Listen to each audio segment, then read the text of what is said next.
اللي تسيبك بدون اي مبررات او اللي يسيبك بدون اي مبررات ما يستحقش عندك حتى انك تفكري فيه او انك تفكر فيها ثانية واحدة. ما تستاهلش. انا عارف ان الكلام صعب، هتقولي ازاي؟ انا بحب، حلو قوي، انما قد ما انت بتحب وبتفكر في اللي بتحبه، فكر انه قد ايه طلع رخيص قوي انه باعك في ثانية من غير ما يقولك حتى هو باعك ليه. عادي أسألك سؤال، كم مرة لازم ينكسر قلبك عشان تصدق أخيرا أن هذا الشخص مو مكتوب لك؟ لمتى بتفسر قسوته عليك بأنه قاعد يمر بظروف، وغيابه بأنه انشغال، وفي بروده أن هذا طبع فيه؟ ترى المشكلة مو أنك ما شفت الحقيقة، المشكلة أنك كل مرة تشوفها وتختار أنك تكذبها. اسمعني عدل، الشخص المناسب ما يخليك تعيش عمر كامل وأنت تحاول تثبت أنك تستحقه. إذا وجوده سرق منك راحتك وكرامتك وثقتك بنفسك فلا تسمي اللي بينكم حب، لأن الحب الحقيقي ما يستهلك روحك يلين ما يبقى منك إلا شخص ما عاد يعرف نفسه. أحيانا أكثر قرار ينقذك وهو أنك تبطل تلحق شخص واضح أن الحياة كلها كانت تحاول أن تبعد عنك. مني ربي كيوريك حقيقة الشخص اللي معك وكيف فضحوا لك. كوني ممتنة أن ربي فتحوا لك، ماشي تبقي تقلبي لي على الأعذار. إذا حصلتي عليه الكذوب عرفيه راه في الأصل كذاب، إذا حصلتي عليه الخيانة عرفيه راه في الأصل راه خائن. لهذا بركة ما تبقاو تعطيو في الأعذار، تبقاو تعيشوا في علاقات مسمومة. توقدوا معنا الله يرضي عليكم. شخص ما مزيانش ليك الله يعاونه، ما تزيدوش. ما تجريش وراه وما تترجيهوش، وياكي تبقي ضعيفة معاه، مش لأنك أشطر من الحب، لكن لأن الحب عمره ما كان المفروض يبقى سباق.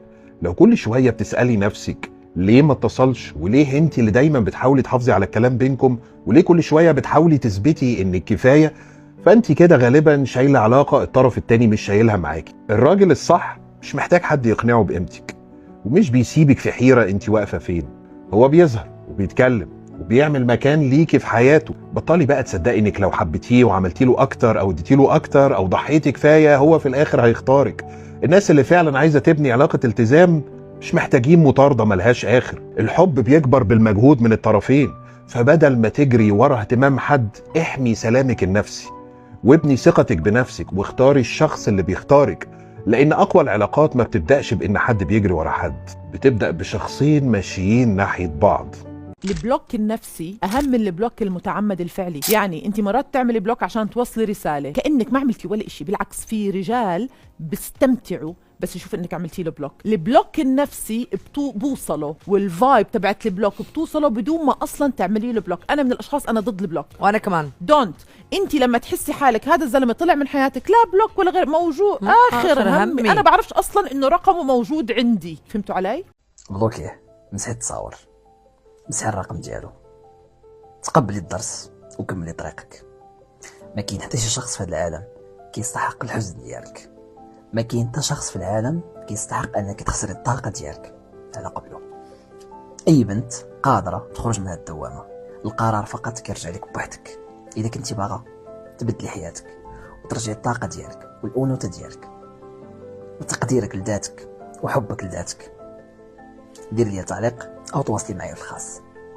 اللي عايزك مش هيختفي، واللي مهتم مش هيسيبك في نص الطريق تكمل لوحدك، لان الصمت في العلاقات مش حياد، الصمت موقف، والتجاهل انسحاب واحد جبان. ريح نفسك. البنات عمر الراجل ما ينوض ويبلوكيك، يقول له الطنطون دراسو بلوكي داك ختنا غينوض يبلوكيك. لا لا لا لا لا لا، الراجل يقدر يبلوكيك في حاله وحده، هي الا ولا كيموت فيك ولا كي تحت الدباديب ديالك. السيد الا ما بقاش كيكابطي، ما بقاش مسكين كينعس، ما بقاش مسكين كيركز في خدمته، ما بقاش مسكين كياكل حتى كيشبع. المهم كياكل ولكن ما تيشبعش، تما فين يقدر يبلوكيك. علاش؟ حنا الفتيات عاطفيات، كنفكروا بالعاطفه وكندابزوا بالعاطفه وكنتصالحوا بالعاطفه. هما الرجال عقلانيين اولا عمليين، ما كيديوش في هاد الاتاويش الصغيره ديال راه كان بلوكيها عصباتني، راه كان بلوكي. لا لا لا، ما عندهمش هما هادشي. علاش؟ الا بلوكاك عارفي السيد طاح في الدباديب ديالك، ولا تيحماق عليك ولا تيموت عليك وخربقتي له الميموار دراسو. لا الا بلوكيتيه في كل شيء واخا هكاك لقى شي طريقه باش يوصل لك، عرفيه بانه هذاك هو الانسان المناسب ليك. ولا في الحقيقه شي قتيل متسلسل، ما عرفتش والله، ما عرفت، تلفت في هذه القضيه هذه. كاين شويه د الفرق بيناتهم. المهم الاختيار ليك، اتوا دو ديسيدي. فهمتي؟ تعلقتي به ما بقيتيش قادره تنساه، اكتئبتي ياك. نوضي عطيني يد وسمعي لي مزيان شنو غادي نقول لك. ما خصناش نتعلقوا باي شخص. اي شخص يقدر يسمح فيك في اي لحظه، اي شخص يقدر يتغير عليك في اي وقت بلا ما تكون ضارب الحساب. اي شخص يقدر يخرج من حياتك في اي وقت، ممكن تفيقي في الصباح وما تلقايهش كانه عمرو كان في حياتك. من تعلق بشيء عذب به. كنتعلقوا بالله سبحانه وتعالى، كنتعلقوش بالناس ولا بالاشخاص ولا بالاماكن ولا بالفلوس. راه اللي كيضمنك كيمرمدك وكيجفف بك الارض كيف ما بغى. ركزوا مزيان، راه حتى شي واحد ما كيستاهل. تهلاو.